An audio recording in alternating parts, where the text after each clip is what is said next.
My dearest brothers and sisters, this is Tunia speaking. I love you so very much. Today I have invited Hakann to speak to you.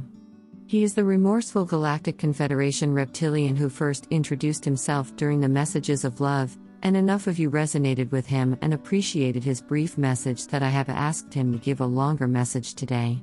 I feel honored that he accepted because he is one of the bravest people I know. With love, Tunia. To Earth humans. This is Hakann speaking. Thank you, Tunia. Indeed I am the, as you call it, reptilian who said during the messages of love that I murdered millions of people, came to deeply regret that, repented and eventually was allowed to join the Galactic Confederation. Currently I serve as a military advisor. I would like to say that I feel honored, but frankly the primary feelings that I have right now are shame and a feeling of unworthiness. I do not feel worthy to talk to you, Earth's lightworkers, for I perceive you to be filled with much more light than I am. I perceive your hearts to be more open than mine, and I perceive you to have much less blood on your hands than I do. At the same time, as the Pleiadian humans have repeatedly reminded me, it's not up to the individual to judge whether he himself is worthy. That determination is up to Source, and Source deems everyone to be worthy of love. And so it is, apparently. Personally I resonate more with the idea that no one benefits from me sitting in a room and feeling guilty or unworthy. I might as well get off my backside and do something useful, because contrary to me beating myself up, that is something that actually helps people, and in turn, that makes me feel slightly better about myself too. Maybe some of you, too, can benefit from the previous two paragraphs. The first thing I would like to tell you is that if you turn towards Source and genuinely repent, then you will be given a second chance. It almost doesn't matter what you did, apparently. Frankly I would not have given myself a second chance, but apparently Source chose differently. I am glad that Source did. I don't think that most of the people I'm talking to will have caused millions of deaths, so if Source and the positive galactics can forgive me and give me a place in their midst, they can do the same for you. But you do have to genuinely repent and genuinely want to start healing and start contributing something positive. Just saying empty words you don't mean is a waste of breath. The second thing I would like to tell you is that everyone has a unique puzzle piece, a unique contribution that he or she can make. You don't need to have all the puzzle pieces, all the answers, almost no one does. But at the same time there is a puzzle piece that only you have and that only you can contribute to the whole. Will Earth humans still be free if certain people choose not to contribute their puzzle piece? Yes. But then liberation may not happen or quickly, or be as pleasant, or be as beautiful. The third thing is that it's entirely possible that many of you will currently feel like you are drowning, and all you can do is just get through the day. I empathize and I know what that feels like. In that case, just take it 1 hour at a time. Some days just suck, and better days certainly are coming in the medium-term future. Taking care of yourself does help the whole, because all is one after all. If you have to put your own air mask on first because you can help others, that's entirely fine. It took this channeler something like 7 years of hard and intensive work to heal, spending many hours on that every single week. During those 7 years he didn't help others significantly, because he had to take care of himself first. That's completely fine and indeed necessary. If this channeler had not taken the time to really heal himself first, he would not be doing as much good now as he is. That said, once you have your own metaphorical air mask on, you are invited to find some way to actually start helping the whole, at least for a few hours every week. After all, if some person is homeless, then you are homeless too, because all is one. Some spiritual people aim at only feeling happy feelings and try not to look at the suffering elsewhere in the world, but that usually just leads to an inner split and a strengthening of your own shadow. Furthermore, be the change you want to see, remember. Wouldn't you want the people around you to actively heal themselves first and then actively start helping the people around them? The fourth thing is that many of you will either feel like you don't know what to do with your life, or like you did not do as much with your life as you should have. Well, The Pleiadian humans would probably tell you to just observe those emotions without trying to change or judge them. In any case, many people on your world feel the same way. It's actually not necessary that you know what you want to do with your life, because people and society are changing so fast nowadays that long-term plans are hard to make anyway. So if you can't make long-term plans, that's entirely understandable. Just try to figure out what you want to do this month. Also, no one is expecting you to save humanity by yourself. If you can just contribute a little bit, you're already doing more than most. Just you being awake and therefore automatically contributing awake energies to the collective is a big service to Source. Reading the Tunia and Hakann messages is another service, because it grounds the Pleiadian energies into the collective subconscious of Earth humans. Anytime you help yourself or another heal for another small bit, that's another contribution to the collective. The fifth thing I would like to tell you is that sometimes the people around you just suck. For a long time I thought there was something wrong with me, but looking back, in fact I was the psychologically healthiest person in my group. Yes, I didn't fit into society, but society was toxic. It was healthy that I didn't fit in. And the people who did fit into this toxic society and who were successful, were far more psychologically unhealthy than I ever was. So, sometimes the problem is not you, sometimes the problem is the sick society you are a part of. If a society is sick, then the often psychologically unhealthy people fit in and are rewarded, while the psychologically healthy people are excluded and may have a harder time fitting in or becoming successful. Although don't let that stop you from trying to achieve your dreams. The people who I grew up with now consider me to be a traitor, and would attack me on sight if they saw me. Unfortunately, you can't let yourself be held back by the people you grew up with, if you have outgrown them. Yes, that is painful, but there is not really another way. If you don't want to meet certain people, then it's possible that there's not anything wrong with you, but that those people simply aren't very heart-centered at this particular moment in time.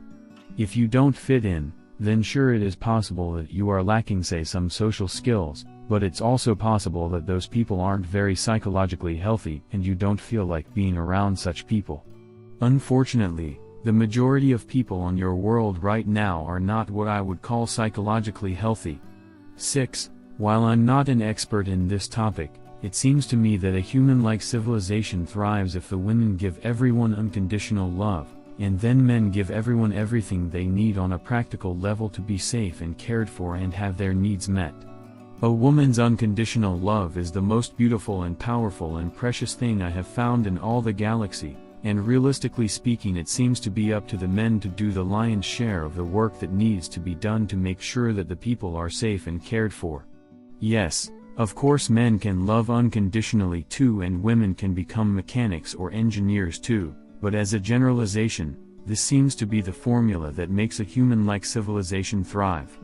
Women love everyone unconditionally, and men make sure that everyone is taken care of and safe on a practical level. If men stop taking care of everyone, then women have to fend for themselves, and then they tend to become hard and masculine and tend to stop loving unconditionally. Conversely, if women stop loving unconditionally, men will often feel that there's nothing in the society worth protecting or contributing to, and so they often become selfish or detached and stop taking care of everyone.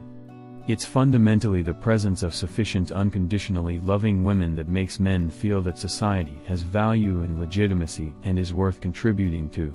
Currently in many countries you are in a situation where too many men aren't taking care of everyone and too many women aren't loving unconditionally.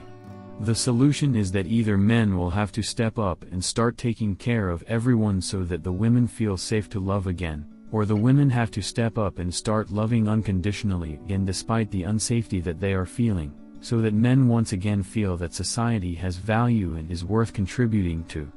To be clear, when I am talking about unconditional love, I mean unconditional and universal love. I am not talking about only loving so-called good people, or only giving love to people who act in a productive way in this current moment. I mean loving everyone, including the most vile and repulsive and selfish destructive people you can imagine. Sure, you can say that their actions are harmful, and sure, you can stop people from directly harming others, but that doesn't mean you ever stop loving them as people. Source thinks everyone is worthy of love, and hence everyone is worthy of love. Who are you to say that Source is wrong? If you meet a person whose ideology you despise, see how much love you can give them and see how sincerely you can listen to their ideas.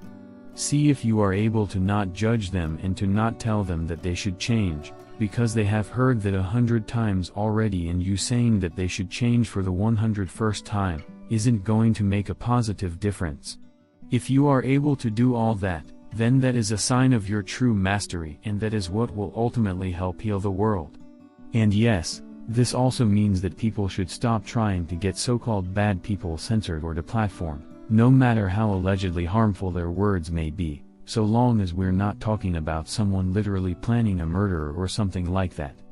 People who censor have never been on the right side of history, and never will.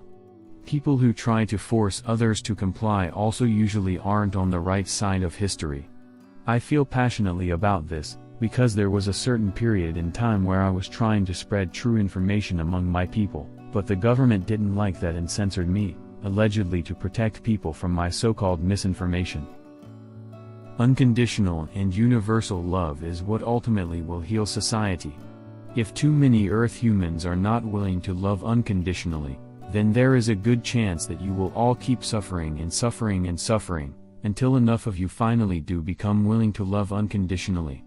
There is a good chance that suffering on your world will only end once enough people genuinely decide to start loving unconditionally.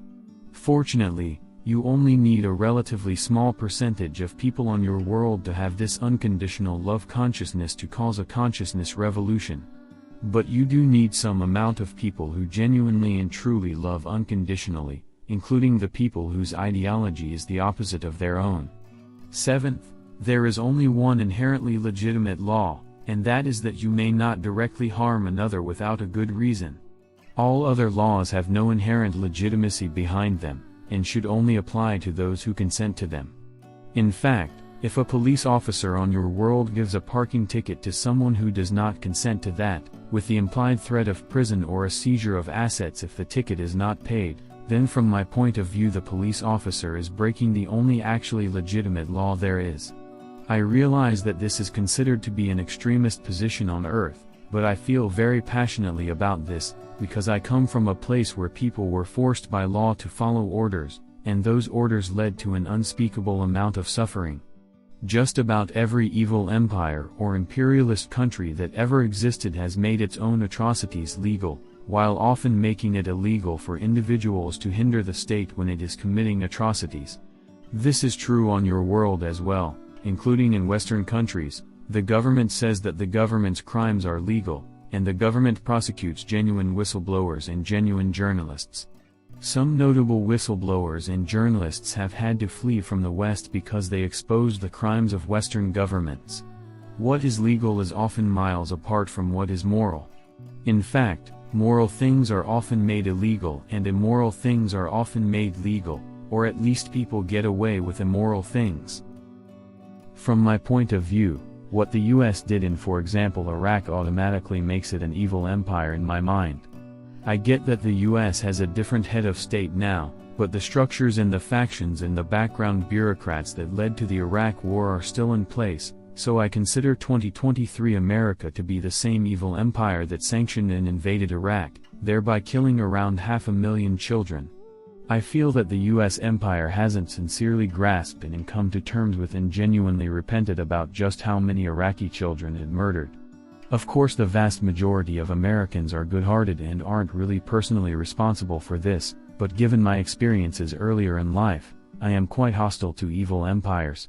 So I am hostile to the American empire and the American government, but not to the American people. Indeed, it is entirely possible that the American people will play a critical role in liberating humanity. If my hostility to the American empire bothers you, well, I am merely a military advisor at this point in time. I do not have direct decision-making powers and I do not have command over anyone anymore. Also, of course, other countries have done bad things too. There is nothing that scares me more than an authoritarian state that develops systems that cause suffering and death, and a compliant population that goes along with its laws because after all, laws are laws, and complying is easier than standing up for truth and justice. Still, from a rational perspective, perhaps some amount of rules might be temporarily necessary until your people learn to love unconditionally, at which point you will no longer need those rules anymore. I also don't really suggest no longer following any laws, because your government will simply use force on you to get you to comply, no matter how theoretically right you might be. I guess what I'm saying is, please be aware that there is only one law with inherent legitimacy behind it, and in all other cases if you don't consent to it, it shouldn't apply to you from my personal perspective. Although Earth courts may not agree with me, please don't let yourself get convinced that following rules is more important than saving lives or creating a heart-centered society. Rules should be there to serve the people, people aren't there to serve rules. Governments should be there to serve the people, people aren't there to serve governments. If the people are afraid of their own government or disapprove of their own government, then that government is illegitimate. Although if you're going to break rules, make very sure you are on the right side first. There absolutely are cases where a law does more good than harm, and where suffering is created because someone breaks a law. And there are many cases of people trying to make huge changes to society and they break the law in the process, and those people genuinely have the best intentions, but ultimately they do more harm than good. One way of making sure that you are on the right side is, are you able to do a good job at arguing for those positions that you really disagree with? In fact, are you able to do such a good job at arguing for positions that you really disagree with, that people who genuinely think like that, consider you to be able to do a good job arguing their case? If the answer is yes, then you probably understand reality and systems well enough that you can be reasonably sure that your actual views have some merit. If you are unable to argue for a view you despise, in such a way that people who think like that consider you to be making a good case for them, then you simply don't understand reality and systems well enough yet and you're not qualified to make big changes to society. Go research more and talk to more people until you understand every view well enough that you can make a case for that perspective, and only then will you be qualified to make big changes to society. Of course, the good news is that you don't need to have this level of understanding of all perspectives, to do small acts of kindness, or to give people unconditional love. This level of understanding is more a necessity for people who intend to make big changes to society. Finally, 8. Yes, women have been suppressed and kept down and brutalized for millennia. However, it wasn't primarily Earthmen who did that. It was primarily hostile ETs who did that, including my kind, whom you call reptilians. So please stop blaming men for the oppression that women faced. Men are suffering too right now, just like women are. From a practical perspective, Earth humans as a whole may very well keep suffering so long as men blame women, women blame men, whites blame blacks, blacks blame whites, etc. It is quite possible that Earth humans will keep suffering until enough of you come together, you stop blaming each other, you stop bringing up past grievances, you stop trying to get something in the present because some other people did something bad in the past, you stop playing the victim, you take personal responsibility and you start working towards a better future, together, as one race. And yes, this also includes treating white conservative men with love, even if you disagree with them, just as it includes treating everyone with love. Of course, white conservative men should treat other people with love too, just like everyone should treat everyone with love. And if someone else treats people poorly, then you continue showing them love, no matter how they act. Of course, humanity isn't fated to keep suffering until every single human has learned to love unconditionally. There only needs to be a relatively small group of people who genuinely loves unconditionally and who genuinely tries to move forward towards a better future, united, as one race. If there is such a group, then all of humanity will be uplifted. If you want to solve racism, then the only way to do that is to actively show love to racists, which does not mean approving of their actions or words. Racists are worthy of love because Source thinks they are worthy of love, and who are you to disagree with Source? If you are not willing to love racists, fine, then racism will continue and humanity will likely keep suffering until enough people are willing to truly love unconditionally, which yes, does mean loving the racists too and also not censoring the racists. Still, what you resist, persists. The one and only way to get rid of bad ideologies is to show love to the people who hold those views. Of course, you do have to be authentic. Pretending to love racists, while in fact you do not, does not help anyone. In this case, a good question to ask might be, what is blocking you from loving others? I hope this was helpful. Everything I said is my personal perspective and not some kind of ultimate truth. I make no claim to be some kind of grand spiritual master. Frankly, there are far wiser beings than myself out there. I am just sharing my thoughts. You have all my love and respect for your courage in choosing to be born on Earth during such hard times. Thank you for letting me share this. It makes me feel a bit more useful. Yours lovingly, Hakann.